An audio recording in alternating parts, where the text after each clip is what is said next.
Le président de la République, pour la première fois dans sa tournée, a lâché à Covey qu'il est partisan de la continuité. Ce qui veut dire que la dynamique doit se poursuivre. Est-ce en écho aux nombreux et multiples appels à briguer une prochaine candidature? Toujours est-il que le président de la République a franchi un pas dans le suspense qui est entretenu d'après les commentateurs. Un grand auteur avait dit que l'humour est l'arme des forts pour affronter ce qui les dépasse. Cet humour, s'il permet aux Béninois d'enraciner dans leur conscience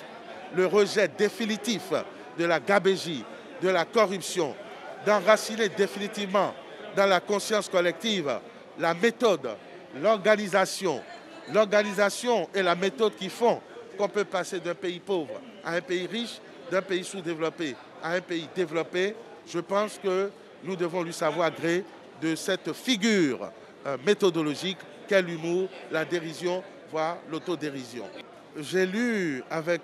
consternation, mais je commence à m'y habituer, les réactions épidermiques que nos amis internautes ont eues par rapport à ces confessions du président de la République qui n'a fait que restituer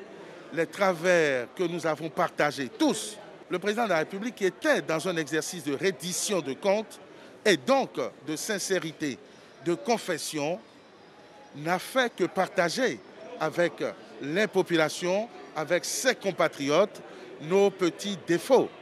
Et le ton et le style qui étaient à la dérision et à l'autodérision, comme je l'ai dit tantôt,